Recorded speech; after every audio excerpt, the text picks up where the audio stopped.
Coming to you live from the JRE Tobacco Aladino Mobile Studios, it's the Cigar Pulpit.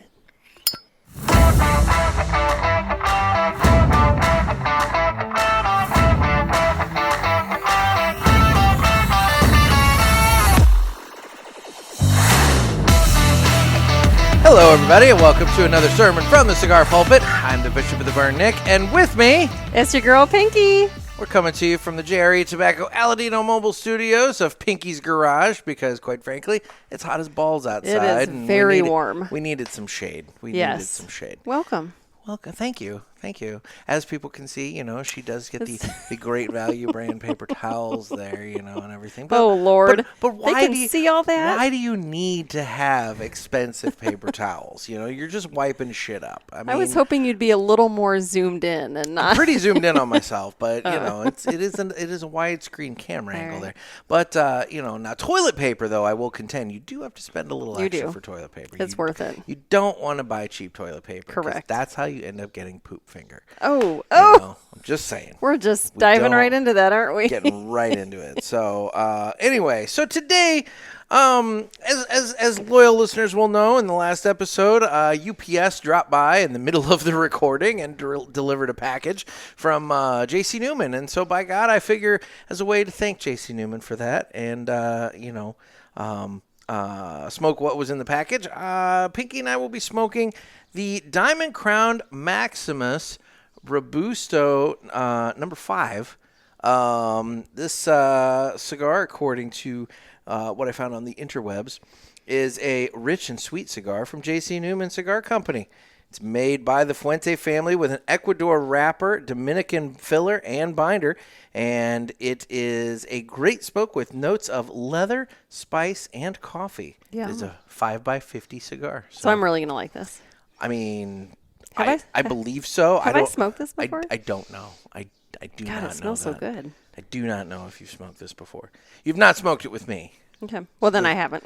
This will be a first. So, well, it doesn't matter. I mean, we'll get into that in a minute. I did something fun. You do things without me. It's not like it has to be. Past Pinky set future Pinky up for success with something, and we're going to talk about that. I like it when past Nick sets future Nick up. Yes.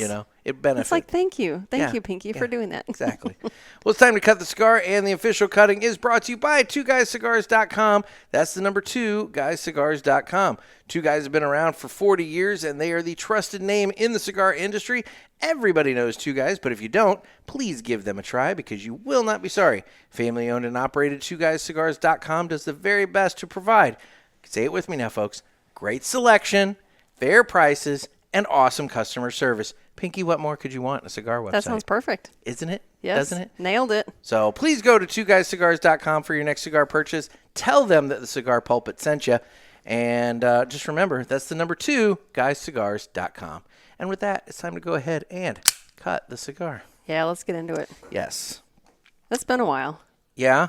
Since I've enjoyed a steak. It really has. Has it been a minute? You're looking. I assume you need to borrow my cutter. Yes. I didn't bring anything. We're literally at your house. I know. I mean, I brought nothing I don't know if that's like the epitome of laziness or what, that it's like, I'm not going to go Really, inside. is lazy the first thing that comes to mind when you think about me? No, actually, it isn't. That's why it's surprising that, we're literally sitting in your garage.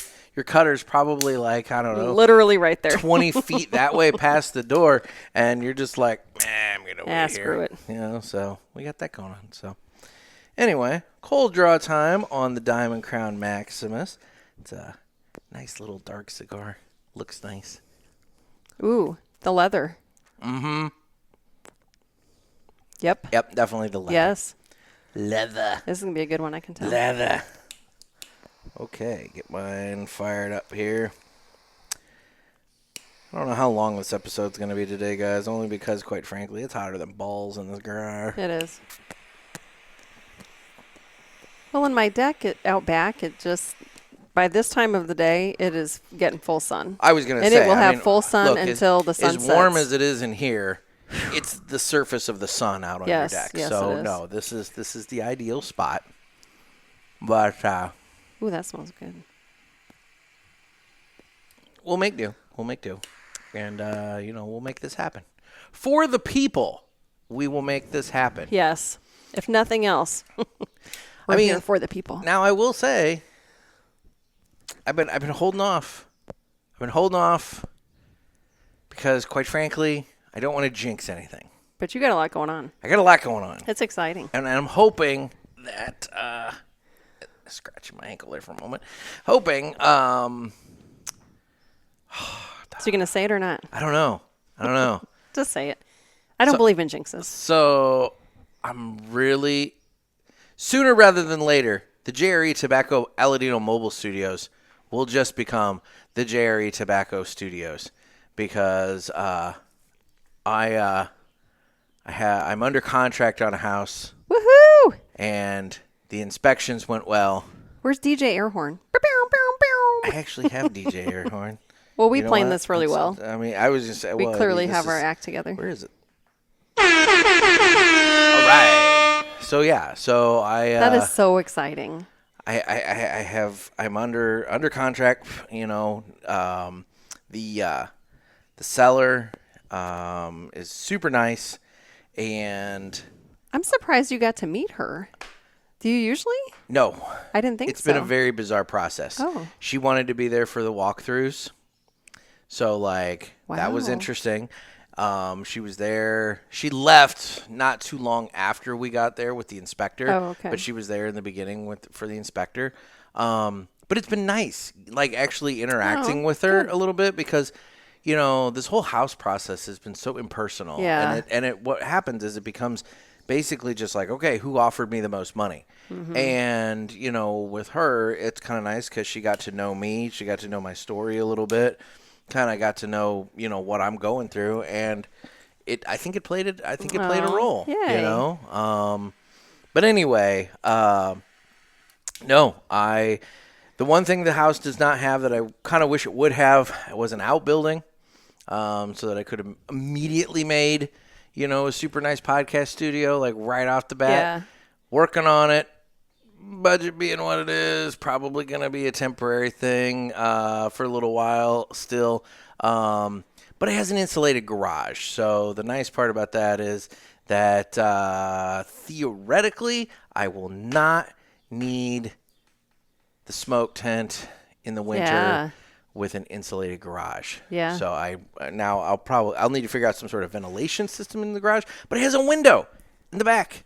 Perfect. So, all I have to do, going back to one of my previous solo episodes that I did not too long ago, I can put, a box fan in the window, suck the air out of the window, yeah, and just have some heaters around me. But, like I said, it's an insulated garage. Perfect. So, I think I might be able to pull this off. And I love the house. I haven't seen it in person, but you sent me the link, and it's like a Nick house. I've had to design a house for you. I mean, there is a sunroom off the back that's absolutely gorgeous. Gorgeous. But it's not appropriate for smoking because it's attached to the house. I mean, it's not like when you think of a sunroom, you think of a Patriot sunroom or something like that. No, this is a legitimate stick build, full-on construction addition to the house. And so it would infiltrate. There's French doors that lead from the kitchen into the sunroom. Well, there's no seal, or anything like that. Yeah, the smoke would infiltrate and permeate into the full house from the sunroom. So it's not going to be an appropriate room for smoking. But like I said, the idea is for me to look into an outbuilding out back that I can set up. Now, that's a freaking expensive proposition. Yeah. Have you ever looked at some of these sheds? Yes. I'm looking at the Tough Sheds. Which, by the way, if Tough Shed wants to sponsor... Hashtag. if Tough Shed wants a permanent sponsorship on the show to where I hype the shit out of them, then we can make it, the Jerry Tobacco Aladino Mobile Tough Shed Studios. And I'd be more than happy. I mean, I would be more than happy to be hoard out like a NASCAR driver wearing a jumpsuit with Tough Shed across my chest, okay? So let's just put that out there now. But... anyway, it is worth sending them. I mean, it's possible. You should. But because what do they get? What the worst they're going to say is no. Yeah. But the other thing, hey, have you ever thought that your sheds could be used? You've got a great community. How many tents did they set? I've sold a fuck ton of tents. So Yes. Exactly. Eskimos should be kissing my ass. They're not, but they should be. But no. So this Tough Shed, I went and I looked at one, and it's going to be a nice, good size. but you can like trick them out. Yes. Add in what you can I've seen assign those, where the yes. windows are. You can have different doors. You can do this. You can do that. I mean, like, you can really trick them out. So, yeah, I need to, look into that. Now, of course, being, buying my home where I'm buying it, there's local municipal ordinances for sheds and all this kind of stuff. And, running electricity to it and everything. So, like, it's not a cheap proposition to get this thing put together, but we'll get there. We'll get there. It'll happen. And at that point, it would It'll become happen. also your studio. Like that would be your studio and smokehouse. Mm-hmm. Yeah, Mm-hmm. yeah. We'll have to come up with a name for that. Yes. No more tent of love. Yeah, whatever the ice tent of love. Yeah, will be retired. I mean, if we're honest, it's seen its last days. Then it's done. You'll probably never put that up again. I don't know.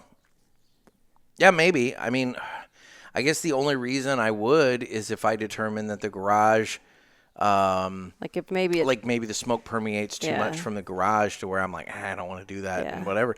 But yeah, theoretically, the ice tent of love may have served its final season. But the house also whether has it a knew it or nice not.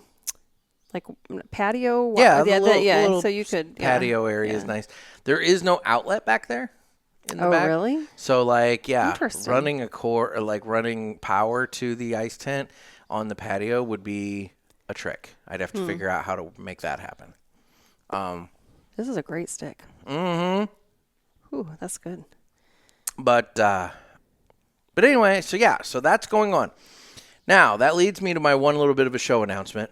I've been doing a lot of thinking about this, and I've been looking at my calendar quite a bit. And I think for the month of July, I'm going to have to go to one a week.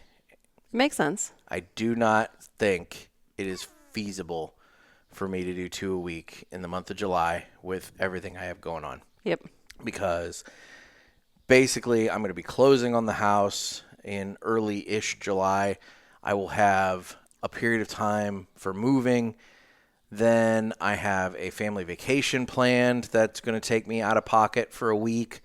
Then from there, I have all of 4 days to do finalizing, moving out of my duplex and getting that ready to turn over to the landlord and everything like that. So, realistically, July is going to be hell month. Crazy. And so I just don't see it feasible for me to be able to schedule. See, and I like this. 2 This a is back week. to our comment earlier. Like right now, Yeah, Nick. future Nick is going to You need to set appreciate- future Nick up right. Yeah. Right. Yeah. And I think listeners will understand that, I know quite a few podcasts that take a break, even for a whole month or whatever, they'll do. Yeah, I'm not taking off. Yeah, I'm not taking yeah. off. Scaling back. I'm just scaling back Yeah. to halftime, going to Fridays only instead of Tuesdays and Fridays, which, again, it's purely temporary, but it's just, and I do know that, some people think I'm silly for doing 2 a week. I know that the guys over at the Cigar Authority were just recently talking about how I do 2 a week and how, I'm breaking my back doing that and everything. But, But you enjoy it. I mean, I do enjoy it. I would do 5 a week if I had the actual opportunity and I had people to talk to and everything like that, because that's the thing. This show is more than just cigars. It's just the general connection and the conversation that it's that lounge environment, Yes. distilled down into a podcast. But part of it though is I feel like I have a commitment to my paid advertisers to give them the number of shows that I promised them when I, talk to them and sign them. And, when I talk to Aladino, Villiger, 2 guys, it's like, hey, I'm doing 2 a week. And so I feel like they have this expectation, having paid, that they're going to get 2 a week. And if they don't get 2 a week, then I'm giving them less than the effort that I promised them. And so that's all. I get that. It's a commitment. It's like with my newspaper, if I go to one of my advertisers and they commit to every week and they commit to X price for a month, their expectation is they're going to be featured in 4 issues a month.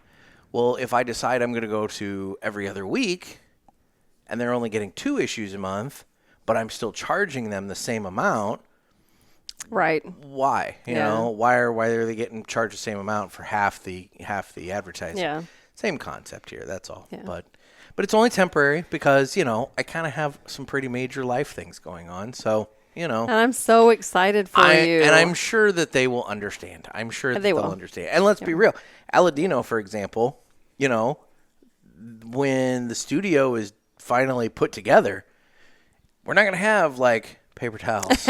We're going to have Aladino fucking giant Aladino flag. signs. Exactly. Yeah. I mean, it's going to be the studio will finally be pimped out and branded out in the way befitting of a studio sponsor, you know? And like I'm looking forward to having my equipment set up permanently to where like I don't have to haul it around in a rolly bag and, you know, and all that kind of stuff, and I can actually get maybe even upgrade some equipment to where, you know, I can have better cameras and not just an iPad on a tripod and, you know, things of that nature. So it's gonna be so I cannot even imagine. So like I'm looking out, we're sitting in my garage, I'm looking out, a couple of my neighbors are out, the garage is up, they're, you know, in and out of their house. When you roll into my driveway and you get out of the car and then you're hauling like a small suitcase. Right, like, right. What are the neighbors going to think? And then when the smoke starts rolling out from underneath the door, they're probably like, oh, God, they're stoning out over there again. You know? Fun fact, I have never used illegal drugs. There you go. There you go.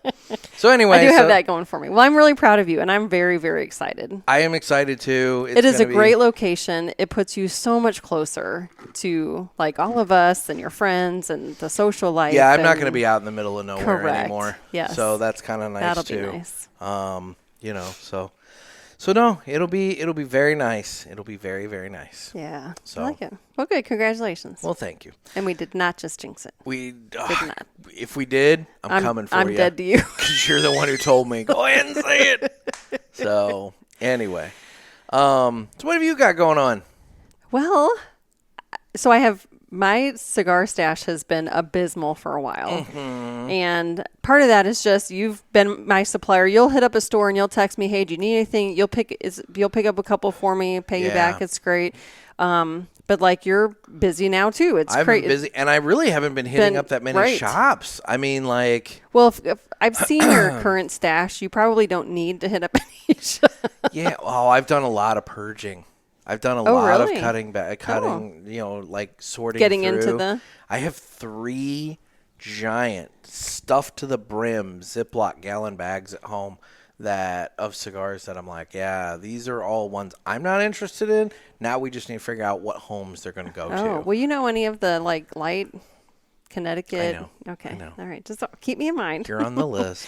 There are 3 people and a nonprofit all on the list. Oh, nice. That, you know. Okay. So, yeah. Well, don't give any to me that you want to give to the nonprofit. Let them have whatever they're going to do. Anyway. We'll figure it out. So, past Pinky, like a year ago, and I didn't even remember that I did this, but I did, and then I was so happy. So, some context. Once a quarter, I'm over in St. Louis for 2 days straight. I've got a meeting that I go to, and it's always in different places over there. And I know the listeners don't know me as well, but like I'm terrible with directions, and I never know where I am or where I could go to the same place like 5 weekends in a row and still not know how to get there without GPS. I don't pay. If I've got GPS, why would I use brain space to do that? So I think it was like a year ago. I was looking at my cigar stash. It was abysmally low. And I was like, okay, I'm going to put in the cigar shops over in St. Louis, and I'm going to do a location-based reminder on my phone. So if I'm ever within like 10 miles of them, it'll ping me, and I'll be like, oh, well, I'm over here. So did that, totally forgot that I did it. Yeah. Went to a meeting a couple weeks ago, and as I'm driving to the meeting, my phone beeps, and I'm like, oh, I wonder what this is. And I got the reminder. Nick, my face lit up. I was so freaking excited. That's awesome. So I was near, apparently I was near the Hill Cigar Lounge. So I was going to be probably 20 minutes early for the meeting, and I was like, nope, I'm going to head over to the cigar. Right on time, I'm going to hit the cigar shop first. I walked in. I think I picked up 14 or 15 cigars. All because of a reminder that you set yourself a year ago. Yes. See, now that is good strategic planning.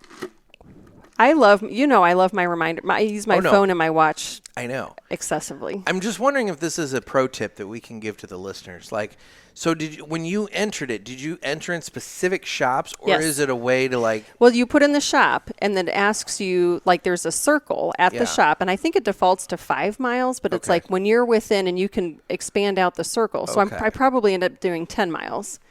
And whenever you get, and you can either put it as when I'm entering that zone or when I'm leaving that zone. So I do location-based reminders at my house all the time. Like if I've got something I need to drop off to someone else and I've got it in the back of my car, Yeah. I'll say, hey Siri, when I leave home, remind me to take Nick his iPad. Yeah. And so as soon as I get 250 feet away from my house, it pings. And I remember, oh, I need to do that. Yeah. So in this case, I put in the 4, the one lit cigar lounge. Yeah. Like I used to go there all the time for my son's sporting stuff. There's some fields out there. So we haven't been there since I put that in, but I've got the 3 or 4 over there in there as location-based reminders. So if I just happen to be, and I would have had no idea this meeting I was Is just there a at. way to do just general like cigar shop? I don't near think me? so. Not that I'm aware of. All right. Because then when you're traveling. Well, that's exactly what I yeah. was thinking. I was thinking that would be awesome for when you're traveling, because theoretically, if you're traveling, and you're in a new Yeah. city and you don't know the cigar shops, let's say your phone just pings and says, hey, 2 miles to your west is, Georgetown Tobacco or wherever you Yeah. happen to be like, holy shit, that would be an awesome Yeah, little feature that yes. your phone could potentially I don't know. do. We'll have to try that. But I think it has to be in a specific location. I don't think it can be like a genre of Well, okay something. then. All right. Then it takes a little bit more planning. But what I'm hearing is that if, let's say, you're traveling to somewhere specific. Let's say, one of my listeners is looking at a trip to Pittsburgh here soon. Just do a little Google Yes. research, find out maybe some of the top-rated cigar shops in Pittsburgh, drop those pins Yes. in your thing, do the location-based reminders, and then if you happen to be yes. near one, It'll ping. it'll ping in Yes. and it'll remind you, and you can, that's assuming that you don't like make it a point to go to these places. But Right. if you don't, or if, whatever, you can still get reminded. Exactly. Well, and I to like me, that. I knew I was going to be in the area because, again, 4 times a year minimum, I'm over there for these meetings. Why haven't I been doing this the whole time? Mm-hmm. It was great. I'm not kidding. It was like I was like a kid in a candy store when that reminder lit But up. the meetings move around. The meetings move around. I was gonna say, I'm like, well, why didn't you go to this before now? But No, okay, we have all them right. at generally 4 different places. Okay. And Okay. me, I don't know St. Louis. Yeah. Every time my best friend's like, oh, just take I-70 to 270. I'm like, you could be telling me this in German and I'd understand it the same. That literally means nothing to Okay, me. And I've lived fair here enough. since 93. So that just some insight into how my brain works or doesn't. Okay. Okay. So yeah, it was great. It was awesome. Neat. And I had picked up, like I said, I think I got 14 or 15 and there were 2 or 3 staff members in the humidor and they were like, wow, someone's really stocking up. And I'm like, listen, I'm on cloud 9 right now. It's like, you don't understand. This is awesome. This doesn't happen on the regular. Yes. And then immediately we had a pretty mild spring. We had several weeks where the weather was great. I'm not kidding, Nick. The second I bought those cigars, it was like, oh, look, the weather is going to be 99 degrees, 90% humidity in It St. has Louis. gotten So I haven't, yeah. Stupid hot out. Yeah. Suffice to say, this is the first stick I've had in quite So what some are, time. what are you thinking about the Diamond Crown Maximus here? I like it. It's got a good flavor. Got a little bit kick. It Just does. a little bit. Have you retrohead yet? I have not. Me either. I have not done that yet. I'll let you do it first, just because. I think I might need to. Oh, are you Dang, out? I talk too much. You talking too much? You let it go out? It's a story of my life. My God. I see the FedEx man has pulled up in front of your house. Are you going to be getting a package? Looks like you might be, actually. If I am, it's not cigars, I'll tell you that. It looks like you are, actually. Ooh, So. either. Well, you were in the middle of a kitchen renovation. We've been. Yep, thank you. Yep, just drop it right there. Thank you, appreciate it. This is the second episode in a row that somebody has dropped off a package while I've been recording. That's pretty funny, actually. They're probably thinking, he's going to get in his truck and text his buddy, like, I don't know what I just walked in. Because the It's like, camera's, shit, man. the camera's on you. Camera's I'm on the other me. side You're of on the the other side. There's smoke billowing At least it was everywhere. that way. Can you imagine if the camera was on me and you're sitting on that side and Yeah, exactly. And I'm sitting in the corner with the cigar going and just going faster, longer, Anyway. Ew. All right. Well. So. Anyway, so thank you, past Pinky, for setting future Pinky up Oh, for success. love it. All right. Well, cool. Well, yes, we were talking about the Diamond Crown Maximus. It's a great cigar. It's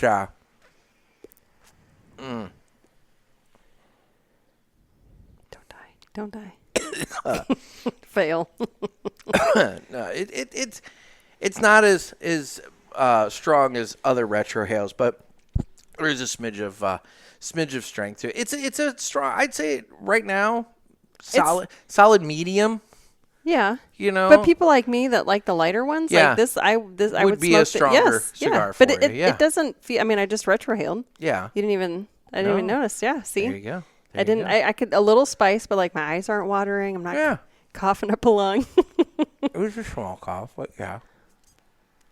No, and it's definitely, you could tell it's one of their premium ones, because I mean the construction on this thing is, I mean, solid. The burn line is stupid straight. Yes. The ash holds on really, really well. I mean, it's just drawn. It's been amazing. I mean, it's a very, very fine cigar. Mm-hmm. So. All right. Well, let's do this now, because you actually said you had something for it. It's time for the Villiger Cigars Entertainment Report, brought to you by Villiger. Villiger Cigars, one of the leading cigar and cigarello manufacturers in the world, founded in 1888 and still family-owned and operated. Head over to VilligerCigars.com and check the store locator to find a shop near you that carries them. We guarantee that Villiger Cigars will be a wonderful addition to your humidor and cigar rotation. You know, I'm just sitting here and I'm thinking, if I were a cigar retailer, I would have a small little, like, you know, the little table talker signs on restaurant tables, the little, you know, the typically advertising, you know, we have special cheesecake now, or something like that.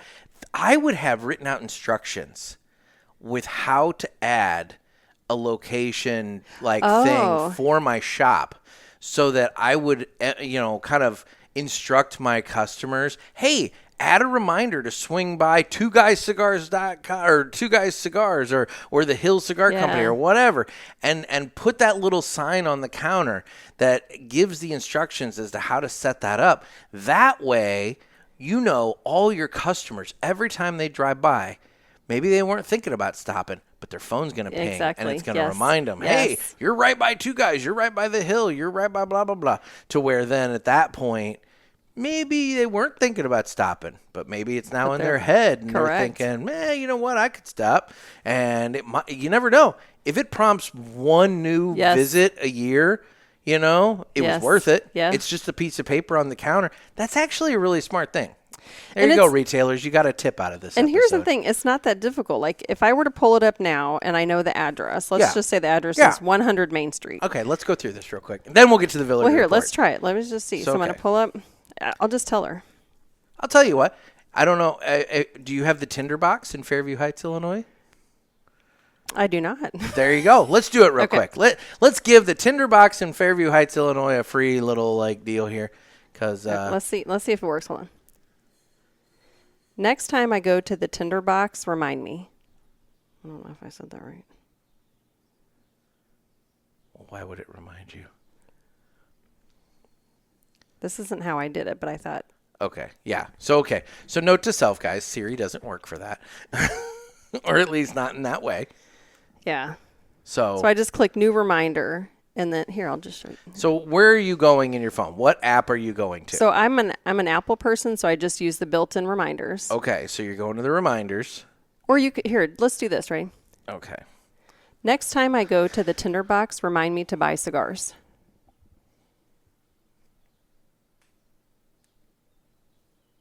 But is it going to do that? Because, I mean, you have to remember, you have to go to... So So, like, what I'm saying is you need to... How do you set up the, like... So once the reminder's proximity? there, buy cigars. Okay. Then see that little arrow down there? Okay, so... Yeah, so, yes, okay. And then you go to custom. There's a little above the keyboard here. There is the little arrow, right there. Yeah. And then you put in location, so I could type in the Okay. tinder So box. that's where you would put the location information. The tinder And box.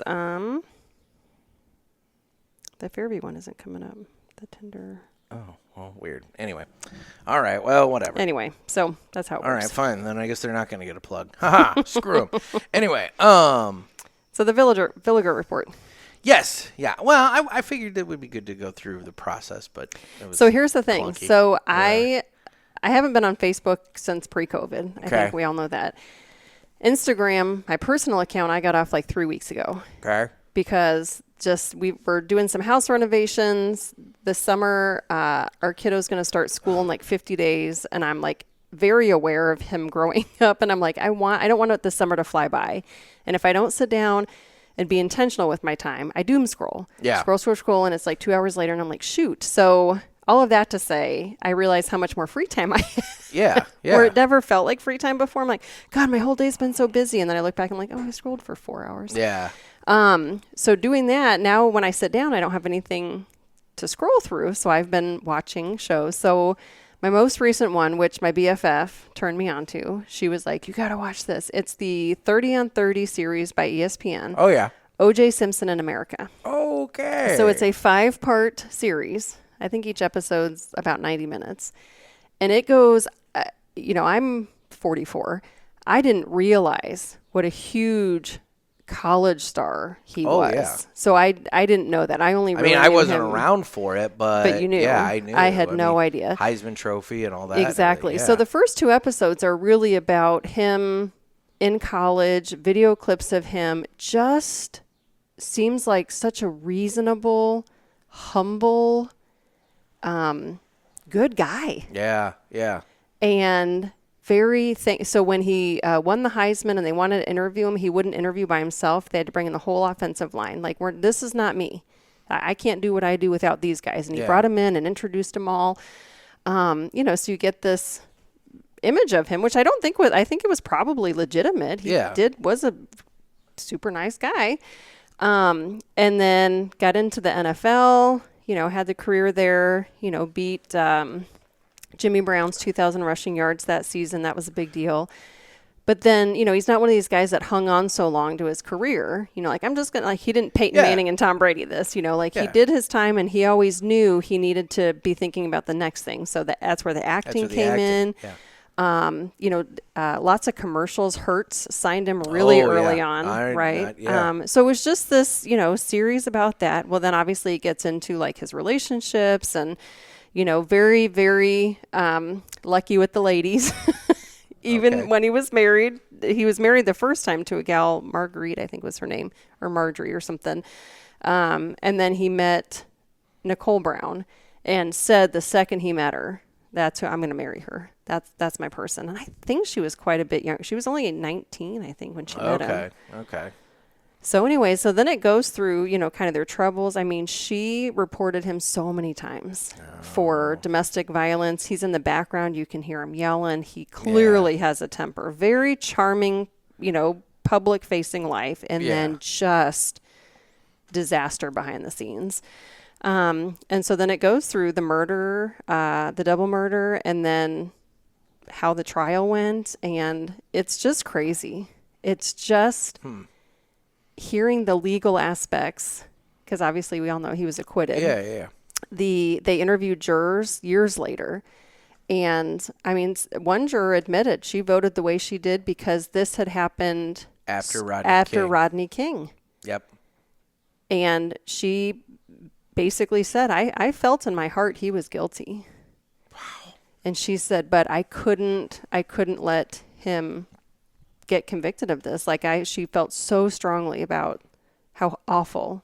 I mean, rightfully so. The Rodney King thing was I understand, terrible. But that's I know. a miscarriage of justice. When you have a juror literally saying that, I think that at that point, prosecutors should have the right to come after that juror.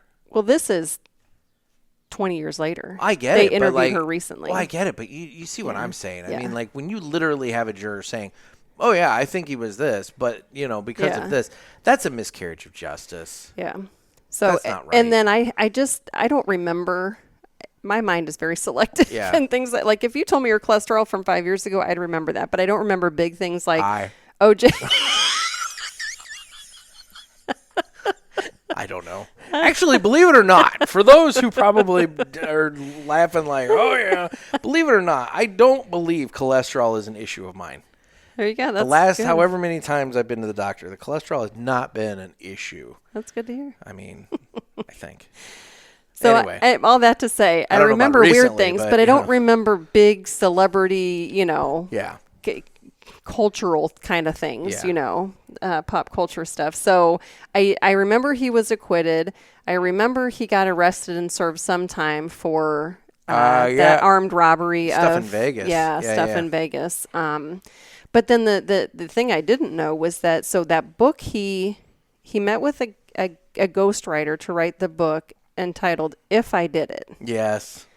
Where he basically says, If I did it, this is how I did it. Yeah. Well, and because he lost the civil suit brought against him by the families, the Goldman family, it was like a $33 million judgment against him. Yeah. He didn't have the money for it. And so he wrote this book, and when the publisher found out that he wasn't going to get any of this, like they cut it, like, okay, we're not going to do it. Well, then the courts awarded the rights to the book, like gave it to the Goldman. So then now the Goldmans are like, we never want this book to see the light of day because it's terrible, but it's the only way we're going to get money. So they published it. Wow. That's how they got some of their restitution or whatever. They had to publish the book detailing how they were killed. And in that book, I guess he made it seem like he didn't do it by himself. There was somebody else. Ooh.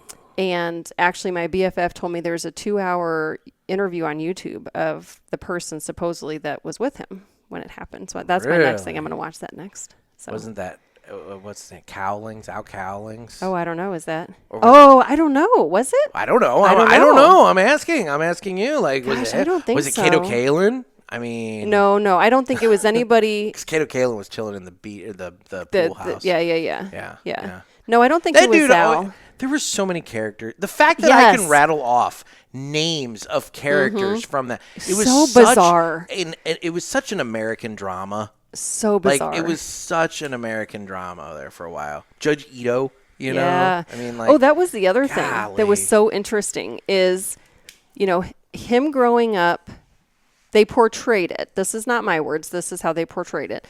They portrayed him growing up, in the 60s, a lot of civil rights stuff was happening, and the black community was upset that he wasn't more like active, like, hey, help us, with our mission. This is not right. And he always stepped away from it. Nope, I want to be known as OJ. That's what he said. I want to be known as OJ. I want to be known as OJ. And then once he got arrested and was put on trial for this, he wanted them to rally around him. His attorneys did. His attorneys were like, hey, we should, I guess make it an issue or whatever. And at the end of the trial, when they won, when OJ, was cleared. Yeah. You remember they had all their attorneys. So there was Kardashian. There was Kardashian. There Robert was Shapiro. There was the F. Lee Bailey. And then acquit if the judge if the left doesn't fit. Johnny Cochran. Cochran, that's it. So those four, heavy hitters, big guys. A lot of money, yeah. Right. And then so he was acquitted. That next night, OJ said, I invited all my attorneys over for a drink. Like, let's hang out outside of the stress of all this. Well, 3 out of the 4 of them came. Shapiro didn't come. And when they were sitting there, and he's like, where's Shapiro? Where's Robert?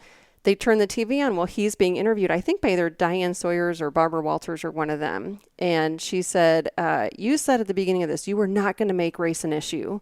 And, you played the race card kind of, is what she was saying. How do you say with that? And he totally threw all the other attorneys under the bus. He was like, oh no, I didn't make it an issue. I never wanted it to be the central theme. These guys. And he threw them under, and she was like, so are you friends with these people? He's like, I will never talk to these people again. I was like, whoa. Wow. And of course in interviews now, the other attorneys were saying it was his idea to do this. I mean, just a whole. Yeah, but you know what? History is written by the one that gets out front first. You know, everyone says by the victor. Yeah. Whoever starts talking first. What's the phrase? A lie will make it around the world however many times before the truth even gets its pants on. Oh. You know? I've never heard that. Yeah, no. So, like, that's the thing. Shapiro, in this case, what you're saying, it sounds like Shapiro got out in front of it first, threw the others under the bus, and he may have been the one that came up with the idea, but he came out first. Wow. I mean, there were a lot of wows. A lot of wows. Yeah. So it was interesting. In terms of documentaries, like, it was really well done. I mean, it did a great job. I love the 30 for 30 series. They do some really cool shit. Very well produced, yes. There's one that they've done about the basketball team here in St. Louis called the Spirits of St. Louis. Oh, never heard of it. It's so cool. Really? Because it's right before the ABA and the NBA or whatever merged to make the NBA that we all know now. And the Spirits were an ABA team. And so when the ABA was merging in, they had to cut the amount of teams. And so St. Louis was like, whatever. And so, but it talks about them and how Bob Costas got his entire sportscasting career in St. Louis calling games for the Spirits. And like just some of the wacky shit that took place with this team. But it all culminates at the end with the deal that the owner of the Spirits got, and it's been described as like the greatest financial deal in sports history ever. Wow. Because basically, instead of taking like a payout for the dissolution of his team, he was like, I'll just take a percentage of the TV rights for all the NBA games in perpetuity. And at the time, they were like, okay, whatever, no big deal. It turned out to be astronomical. Wow.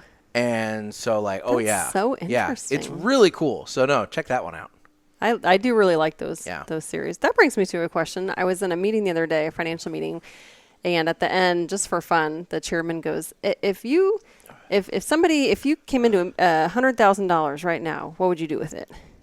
Because we were having a discussion about like where the markets are going, like with inflation, kind of coming down, but still high, like kind of gauging what people's comfort level was. And I was like, and I was the stupidest person in that room. There were lots of brains, and I was like fascinated at how differently they would.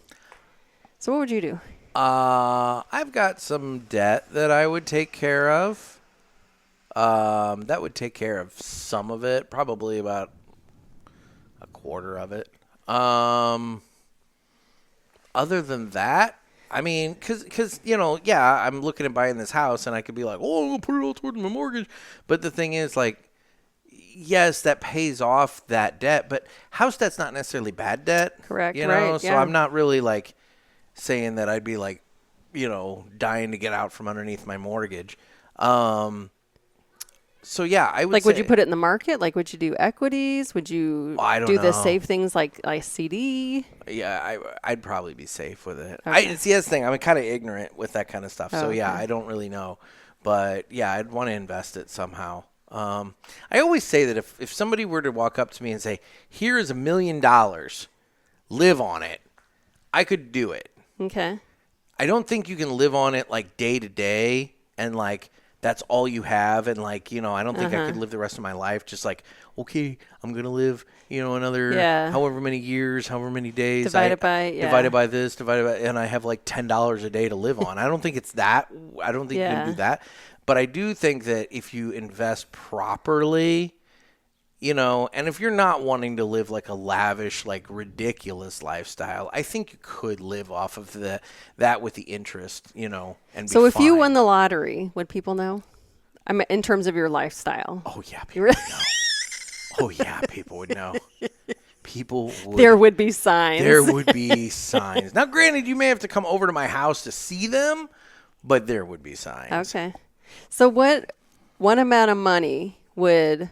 Let's put it this way: this shed that I'm putting in the backyard, not a tough shed. It would not. It would. Your house would become the shed. It would rival my house. I was gonna say. Let's put it that way. I'd be buying out the neighboring properties, knocking those houses down, and I'd be putting in, the smoking room. So what amount of money in the lottery would you win? could you win that would, like, you'd stop working and do all your hustling? Oh, I would meet with a financial planner and do everything I could to avoid having to, Do any work. and just be able to find a way to have fun. And hopefully make some money having fun. I mean, like, with the podcast. I mean, I make a pittance, doing this, and I have fun with it, and, whatever. It pays for itself and a little bit more, so that's nice. I mean, that sort of thing. But like $1 million, is that yes, enough? Okay. Yeah. You said that super fast. $1 million. I would find a way, and I know that's in today's money, not, believe it or not much. But I also am fortunate in that where I live, There we go. where I live, what's nice is I don't the cost of living here is not that bad. It's like you watch all these home shows where they're talking about, out in California, like, my husband, he milks the anal glands of dogs for a living, and I sharpen colored pencils, and our budget is $3.4 million. It's like, it's that kind of thing. I mean, like, I don't live in an area where that's an issue. I mean, like, around here, a new home build, is starting at about $300,000, which I still think is fucking outrageously stupid, but that's neither here nor there. But, the house I'm buying is under $200,000. I mean, it's not like it's expensive to me. It's not an insignificant amount of money, but it's not California prices. Yeah. It's not East Coast prices. So I think that with that being the case, I do think that I could if I had $1 million that I could properly invest, some going into a high yield return to where, like, I'm getting money off of it quickly, some in a more safer situation where it's more of a long-term investment thing. That would be my kind of regular just living money. Then, like I said, if I didn't have the paper and everything else to worry about, then by God, I'd have more time to be out, begging manufacturers to do commercials on the show, to where then theoretically, if I could get this thing up to making $50,000 a year, then suddenly at that point, I'm living fine, Yeah. So. That was my answer in the meeting the other day. I said I would take half of it and put it into like a real estate investment trust in the market, because those are safe, even if the price of the stock moves. Like, they pay like 6% yield, so that's and then you just said real estate. I mean, investment property is another thing. I mean, do I want to be a landlord? Absolutely not. I mean, I think that's a hassle that just. Yeah. That sounds not attractive to me. It doesn't at all. But on the flip side, I can't ignore the fact that it's passive income, in that, you have the rent coming in, you make the rent based upon however much, you need to pay the mortgage and to have some squirreled away for repairs and that sort of thing. You're still profiting. At some point, you pay off that mortgage to where now that property is bought and paid for, and you can now only worry about repairs and upkeep and maintenance. And that's something landlords should fucking do. Don't let your properties go to shit like mine did with my duplex, but that's neither here nor there. And I think it could be done. See, now you'll be your own landlord, and you can cuss yourself out when something doesn't, when you didn't squirrel the money aside to fix your water heater. I know, right? I don't know. But, are you going to mow your own grass? I don't know. Is that a weird question? Those are the things I think about. Like, my husband has said several times, like, we should move. We need a better house. I don't have a big yard. I don't want more space. So theoretically, I could mow it. But on the flip side, do you want to? Having a landscaper crew that comes out and they're out for 20 minutes. Exactly. And they've got, like, that's what we do. 3 guys, 2 on mowers, 1 on a weed eater. Boom, boom, boom, done. That's really appealing to me. That's what we do. And in fact, we've used one company that kept getting bought out, and they were awful over the years. Well, last year we were fed up with them. So one day, that house and the house next to me, same company mowing there. I'm like, I'm just going to call them, because if all 3 of us use them, they're not going to skip us. No. It has been the best decision. And I think we pay $35. We pay for it all up front at the beginning of the season, so we get a discount. $35. How often do they come out? Every week. Really? That is $35 a time, though? Yes. Okay, so you're talking about $140 a month. That is the best $35 we spend all week. Because look at our yard. I mean, you've seen our backyard, and then outside the fence and the side. 140. You're cutting probably what, April to The end of October. Okay, so April, May, June, July, August, September, October. So 7 months. So you're talking 7 times 4 is 28. About $980. Yeah, about $1,000. it's about $1,000. Right, Yep. about $1,000 to cut your lawn for the year. And, because of our sports schedule. Not horrific. But look at here. We don't have a lawn. We have no expenses aside from them doing it. And we got Well, and hell, a lawnmower is going to run you, what, $500? Yes. Or I don't know what a lawnmower gas, costs. oil, the string trimmer for the edging. No. Oh, and I hate edging. I hate edging so much. Yeah. And I appreciate when people, and I used to be this way. I used to love doing the yard work and seeing the fruits of my labor. Like, I am not in that season of life anymore. No. And with, our son's sports schedule, and we're gone 8 out of 11 weekends over the summer. Yeah. Now it's eating into the work week, and then with the rain and that's the thing with the rain, inevitably then it's like, oh, I'll do it tomorrow, and then it rains, and now it's whatever, and then it gets so high, then you don't want to do it, and then you're that house on the street, and nobody wants to be that house on the street, and so it's an interesting. So premise. Warren Buffett, a quote that I think of often is, he says, if you don't enjoy it and it doesn't make you money, find a way for someone else to do it.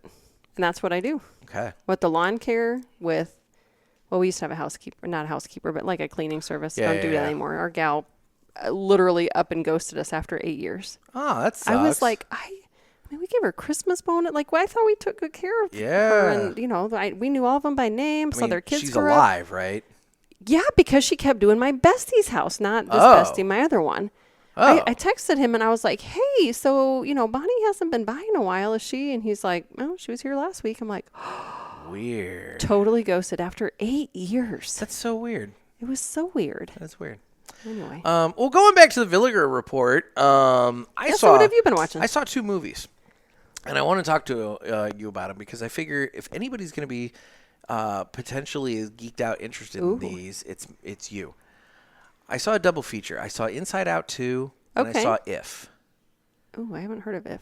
If is a movie with Ryan Reynolds. Okay. And it's all about imaginary friends. Oh. And basically the premise of this movie. Who is this? I don't know. We have a visitor. Oh, hold on. Okay. Sorry, pause. All right, you keep going. I'll keep talking. You know what? This is a good opportunity. I will interrupt this for a moment, and I will talk about fucking good coffee. Guys, fucking good coffee. It's fucking good. It's literally in the name. You get over to fuckinggoodcoffee.com.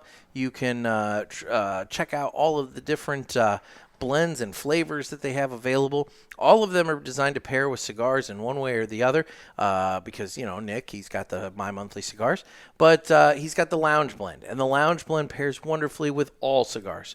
So, if you are someone who enjoys coffee and you want some really great coffee to drink with your cigars, you're going to want to check out Fucking Good Coffee. Don't be a fucker. Drink fucking good coffee. Anyway, and then in terms of the socials, because I'll just go ahead and do that here real quick now while she's gone. I am on Instagram at the Cigar Pulpit. I'm on Facebook where we have the Pulpit Parishioners group. You can check that out and have a good time there. We're on Twitter/X. I'm on YouTube where you can watch this. And we are doing Ask the Pulpit again regularly. So make sure you get in on that by hitting up the hotline at area code 863-874-0000. Again, like I was saying in the last episode, it used to be a weekly segment. Then it became a monthly segment because we weren't really getting calls for it. At this point, it's kind of going to be an up to you guys situation. So as you guys call in and leave messages on the hotline, that will determine how frequently I do that show. So if you enjoyed, hearing some listener calls, give me a call. Give me a call. Area code 863-874-0000. And, we'll have fun with it. I thought it was fun getting Trey Mack on the phone and finding out about his favorite thong color. I appreciate him taking time out for that. So anyway, make sure make sure you give me a call and do that. And Pinky has returned. Sorry, I realized as I left, I like chucked my headset. You probably had a big. That's okay. Yeah, okay. We figured it out. Sorry, So. Mom first, and my kid was getting picked up for something. So. Oh, gotcha. Okay. All right, good to go. Anyway, so Ryan Reynolds. So If, it's a movie with Ryan Reynolds, and the point of this movie is that Ryan Reynolds this little girl in this apartment building befriends Ryan Reynolds, and as it turns out, Ryan Reynolds' job is he works with imaginary friends. So like, creatures. But he's real. Like okay. I don't want to talk about that. Okay. But anyway, he works with imaginary friends to partner them with kids because these imaginary friends are created by kids, but then the kids grow up and they forget about them. And so now these imaginary friends are living in the world, but their kids can't see them anymore and all this kind of stuff. I like it. So they need new kids. So, they go through the process of trying to find new kids for these imaginary friends. Well, as the movie progresses, what ends up happening is they find ways to reconnect the imaginary friends with their old kids. Oh, I like it. And so the whole point of this movie is to remind you that, like, you had this imaginary friend, and this imaginary friend played a role in your life, and, whatever else, and basically embrace the inner child a little bit. Yeah. And everything. And it was just such a fantastic movie. It's called If? If. Okay. And but the other one that I wanted to talk about, even more so than If, was Inside Out 2. Have you ever seen Inside Out? Yes, with the emotions and stuff? Yes. Yeah. This is the sequel. Okay. So it has the 5 emotions from the original movie. Okay. But the little girl from the original movie now is going into puberty. Oh, so fun. what happens is new emotions are introduced. Anxiety, embarrassment, envy, shame, boredom / apathy. So it's like one of these guys, he's like chilling on the couch and he's like, I'm too bored for this and whatever else and all this shit. But basically what it shows is it's such a great movie because it showed how like when this little girl's hitting puberty, how like anxiety pushes joy to the side. Yes. And how like, what happens when anxiety takes over your life, and at one point she has an anxiety attack and all this kind of stuff and whatever. And it showcases how like as a human you need to find this balance of these basic emotions from the first movie, but then also these newer emotions that come along later. I like it. And then like nostalgia is this little old lady who keeps coming out of the door, and they're like, "You'll come back in like 10 years. Go back down," and all that. And so like I like it. it's such a good movie. Okay, I'm gonna have to see both of those. And I would say that anybody who has a child who is either at or very, very near puberty or something like that, man, it's not a bad movie to like, throw on and maybe you don't make it like you have to watch this, right? But like just throw it on, and something might sink in. Cause I like it. I don't know. Well, and I like and both of them can be weepy. Oh, I like just saying that. Okay, I appreciate that heads up. I like that because one of the challenges that we have growing up is that we feel emotions, and we've not been taught that most of them, first of all, are normal. Yeah. And depending on the household or the environment you grew up in, people didn't talk about them, or they actively forced you to suppress them. Yep. Don't stand here and cry. Yeah. You're too man of boy. You're a man. You're not going to cry. Yeah. And so it's like those are naturally occurring things, and now you feel shame over like, oh, I shouldn't feel this way. And it's like, no, it's okay. You should feel. Yeah. And we're suppressing. We were taught to suppress it instead of like name it and figure out how to get through it. And that's the thing. So like over the course of this movie, things happen to where by the end, anxiety has kind of like they figured out the role for anxiety, and they figured out like how it all fits in, and they didn't try to kill anxiety and bury it and say goodbye. No. Yeah, right. It's like they figured out that they all have to work together. Yeah, but that's a good idea. So, I like that. Fantastic movie. Yeah. Okay. Well, I will go see both of those. Yep. That reminds me of There's, in psychology, you ask the average person, they can only name 6 emotions. And it's probably the basic ones you named. You know, happy, sad, angry, whatever. Yeah, yeah. And there's this thought in psychology that what you can't name, you can't address.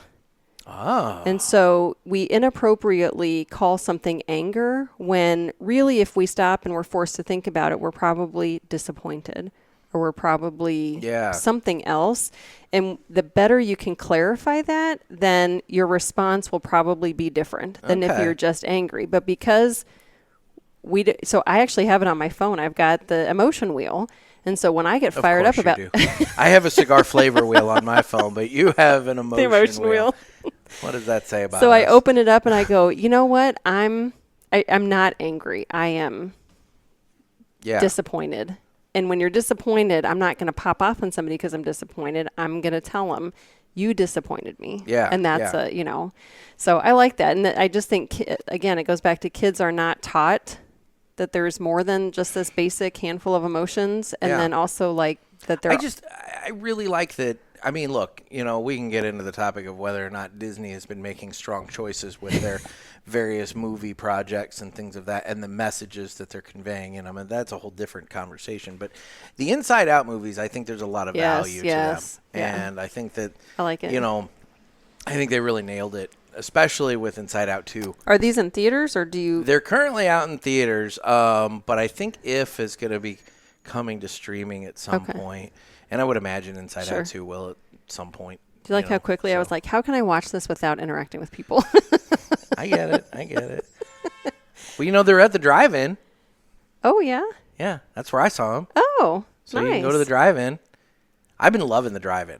I have been loving the drive-in. I forget how fun those are. It's all a radio frequency. Yeah. So you don't have the little squawk box that you got to pull up to now.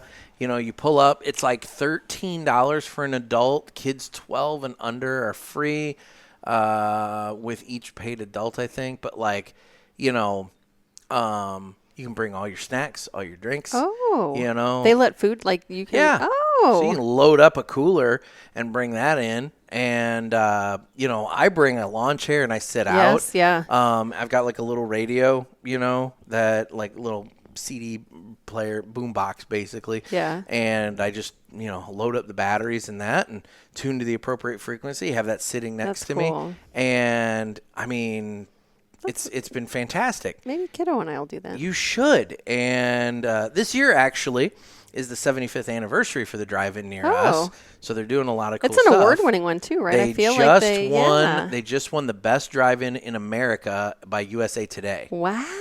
So, like, they've been crushing it. They start the double feature with a Looney Tune. So you get a little cartoon in the beginning. They have the intermission in between the two movies where it's like, let's go down to the lobby, you know, and all that. And they're promoting the delicious hot popcorn and, you know, that kind of thing. So they have stuff there also that you can buy? Oh, yeah. They've got the snack bar and everything there if you want. But do people still go in the rain or no? Like, do they still show stuff if it's... If it's too rainy, they do watch it. But if you follow them on, well, you're not on Facebook. I'm not on anything. That's wonderful. Well, if you are thinking about it, let me know and I will check Facebook. Okay, thank you. The only thing is, somebody like you, the movies start at like 9 p.m. when the sun goes down, so you're not getting home until like 1 a.m. Just keep that in mind, you know. But if you do both movies, a lot of people went and saw Inside Out and then bailed before If. Oh, well, they're lost apparently. It was a fantastic movie. So, all right, I like those. So no, they're driving. So I'm all, and you can smoke cigars. Because I'm sitting out there with my stogie going. I'm watching movies. I park away from everybody. I kind of park a little bit back. Be respectful, yeah. But you can still see the screen. Hell, I park far enough back I can see both screens. So if, let's say, I want to bop between the frequencies, because they give you both frequencies on the paper. So let's say, like, I was, like, bored with If, and I wanted to watch Suicide Squad. I could have been like, boop, and I'm, like, suddenly looking over here watching that instead, you know? So, yeah, you can I might add that to our bucket list. Kiddo and I have got some things we're trying. We went hiking last week. We took our dog to one of the creeks and like went creeking. I promise I'm not Hoosier. No, I get it. Just trying to spend time together. Yeah, you're doing outdoorsy shit. I see. I don't do that. That's outdoorsy how my shit. husband is. So we do it when he's at work. He's like, I'm glad you guys get out in the 90-degree weather and you It's sweat. hot. I don't like to sweat. I'm sitting here sweating and I'm just like, You're like, are we done yet? But, I don't like sweating. I don't like being hot and bugs and whatever else. It's just, it's unpleasant. So unpleasant. Yeah. But, that's okay. That's okay. To each their own. Exactly. That's the why world there's works the because there's outdoorsy balance. Stuff. When I'm on the dating apps and everything like that, if somebody's all like, oh, I enjoy kayaking and hiking, swipe left. That's me. It's like, That's me. It's a swipe left right there. It's like, no. I think I literally have in my profile, I literally say, like, I will never ask you to go hiking. It's like, I just want it up front and honest right there. Not It's even going to like, pretend. No, my desire to interact with nature is a nice patio that I can sit and have a drink and a cigar on, Yeah. that sort of thing. Glamping at best, like camping, it's like, I'm not even talking like the RVs. I'm talking like a cabin with a bed, maybe with a nice mint on the pillow, something like that. It's like, yeah, does it have a hot tub? That'd be nice, that sort of thing. But no. That's one of the many ways you and I are very different. I am not. I love to spend, and I realized recently, I've been tracking my sleep on my watch. I've been wearing my watch to bed, and the data that provides is crazy. And now that I know the data. I don't need that data. That's going to say, you need a CPAP. Well, you probably do. I don't know. You do. Maybe. I don't know. I probably do. I'm okay. I don't wake up. But then the watch also remember, tracks how much time we spend outside. God, now you got me paranoid about that. And now I look at, there is a correlation. I'm not saying it's a causation. There's a correlation between if I like for some sporting events, if we're outside 6 hours and then I track my sleep that night, I get more core and deep sleep than I do on days where I'm in the office all day. Wow. Yeah. So there's something to that. I get it. Yeah. I get it. So I love spending time outside. On days where it's like, oh, you got 42 minutes outside. I'm like, boo. I want like 400 minutes outside. I just, it's funny. I was talking to somebody recently about, retirement. And I was saying how, like, in a perfect world, I don't want to retire somewhere with 4 seasons. No? I don't like winter. Yeah. I don't like the cold.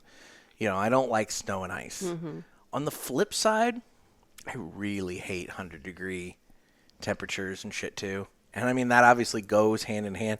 So I think it's one of those situations where I think for a perfect retirement for myself, I think I need to have houses in 2 places. I think I need to be a snowbird? A sunbird. A sunbird. I think I need to live somewhere warm for the majority of the year. But when it gets to be summertime, I think I need to escape to like New Hampshire or somewhere that's cooler. Probably still nice. I don't want to go like somewhere where it's like cold, but like, somewhere, north to where maybe the high for the year is in the 80s or something like that. I think that would be nice. I don't want 100-degree heat. San Diego is perfect. Apparently San Diego is between 70 and 80 degrees like all year long. But that would require me living in California. Hard pass. Definite hard pass. Because again, I don't milk the anal glands of dogs or sharpen colored pencils, so I don't have a $3.4 million budget for a home. Oh, yeah. I saw a stat the other day about rental units. It's insane. And It's St. insane. Louis was listed at $1,400. Do you think that's fair? That's about right. It's bullshit, but I think it's about right. San Diego was $3,200. That's what they're wanting to raise my rent at my duplex to. $1,400. I currently pay $850. Wow. So yeah, that is to live shock. in BFE where I live right now. To be paying $1,400 a month. Yeah. Yeah. You're like, I'll pay $850. I'm not paying $14. It's insane. Yeah. It's absolutely insane. I've looked at 2-bedroom apartments, and the idea of an apartment just offends me. Having a wall separating me from people above me and on the side and possibly below me, depending on what level you're on. Dogs and kids. It's I hate the idea that I'm in a little box in and amongst everybody else, and I'm paying more than a mortgage. Yeah. That's the thing. My mortgage will be cheaper than any rent in this area. Yep. So that whole concept just offends me. But unfortunately, it's the That's state the way we're of the in. world right now. And I think, to be honest, I think that plays a role in the housing prices. I think the reason you've got this kind of run on houses 200,000 and below is because you have people like me who are renting. We're seeing our rent skyrocket. We realize, fuck, we could have a house of our own for less than what we're paying a month. Let's just go ahead and do that. And so now you have all these people running out and looking at these houses that are, more affordable. And I mean, shit, they're gone. They're on and off the market in 5 days or less. I mean, shit, my house, the one that I've got, under contract that hopefully in a couple weeks I'll be closing on, it literally went live on a Wednesday, and by Wednesday night it was done. Wow.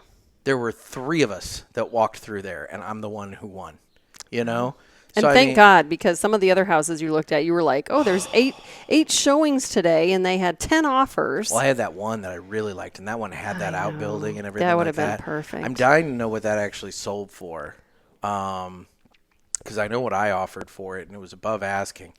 But with that one, it was what it was. But the thing with that one is, I know it went for higher, but. Probably an all-cash offer, right? Because you said no. Maybe I will. No say, inspection. They were willing to forego. Yeah, you can only do that if you're paying cash. Well, they foregoed. They did not do an inspection. So yeah. Yeah, they must be paying cash. Which I don't know. Who has that kind of cash? Well, so I was talking to a realtor at that meeting the other night, and she said that it's really hard right now because the people who have the cash are people that are leaving California and Texas and making a killing on those houses. So we're super affordable compared to them. That explains They sold it. their house down there, and their profit on the house was $200,000. High enough that they could come here and just buy a house. They can buy a house all cash. Wow. That's why. Fucking California. Because we said, who's running around with cash? And she goes, oh, I'll tell you, all of the clients that she's been working with are people that are moving here from I'll be damned. higher rent places. That makes a lot of sense, right? It does. Mm-hmm. California. Because Americans as a whole, we have like the highest personal debt we've ever had. I could believe in the that. country. I could and believe like that. 16% of people that have car payments are $1,000 a month for a car payment. That's insane. That's the highest that's ever been. That's insane. Can you tell the people I hang out with are like financial people? Yeah.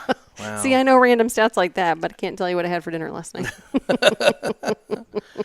So anyway, well, I am nearly finished with Same. my Diamond Crown Maximus here. I'm down to the point where it's getting hot on my fingertips. Okay, but definitely on the pinky scale, I'd smoke this again tomorrow. Fantastic. Nice solid putting it stick. out. Fantastic Good cigar. flavor really profile. Did enjoy it. And thank you to the fine folks at JC Newman Yes, for thank sending you. me some. I appreciate it. Anytime And, they want to send it, precisely. we're happy to. Well, they sent this, and they also sent some of the Brick House Maduro in the mighty size, which is the 6x60. Whew. And I figured, with it being a warm day today, We don't need all let's that. go with the Robusto Yeah. over the Gordo. So Yeah. let's make it. You said that was their brick house? Mm-hmm. I like their Connecticut brick house. I've had that before. The Maduro is really good. It's kind of a little sweet. Yeah? So, yeah. Oh. Not like how you like it with the Yeah. like actual sweet tip and everything, but it's just kind of got that like kind of raisiny sweetness component to the tobacco. So very good cigar. So Yeah. anyway, well, okay. Well, while you were outside, I went ahead and did the fucking good coffee spot, and I did the socials. And you're not on the socials anymore, so Negative. I'm just so I get it. I get it completely. I really do. And I get a lot of flack from people because of what I do for work, and they're like, "You have to be on. You have to do this." And I'm like, I feel like I do my job really well because I'm not on it. I could see that. I also think it's a matter of it is what you make of it. I've got like a lot of like my Instagram is algorithm down to now where like I'm seeing kind of what I want to see. Facebook is pretty similar in that regard. Although, man, they're both being really hard pushing suggested posts from various other things. Yes. But I just hide it. I immediately am like, don't want to see any more of this. Don't Yep. want to see any more of this. But that's work too. But for me, it's constantly more clearing it like out. I'm in a season right now where like I'm trying to focus on these 2 or 3 things. You know, like I got to get our house done. Well, and I'm not, it's a self-discipline thing. Yeah. When I'm active on Instagram, I'm not productive. No, I get it. I get it. You know, and I tell myself like, well, no, I deserve downtime, and I do. Obviously, it's like a form of self-care, but it's these other things I'm doing now I enjoy more than the scrolling and wearing the weight of other people's emotions and how their day's going. And there you go. no thanks. There you go. I get it. I dig it. So good. Well, thanks for coming over. Well, no, thank you for having me. And guys, like I said, starting in July, we'll go to 1 a week. But, you know, for now, for at least the rest of June, I will continue on my 2 a week schedule. And, you know, we'll go from there. So sounds good. Anyway, well, yeah, I guess with that, we'll close it out. So, guys, this has been another sermon from the Cigar Pulpit. I'm Nick. It's your girl, Pinky. Everybody stay safe and stay smoky.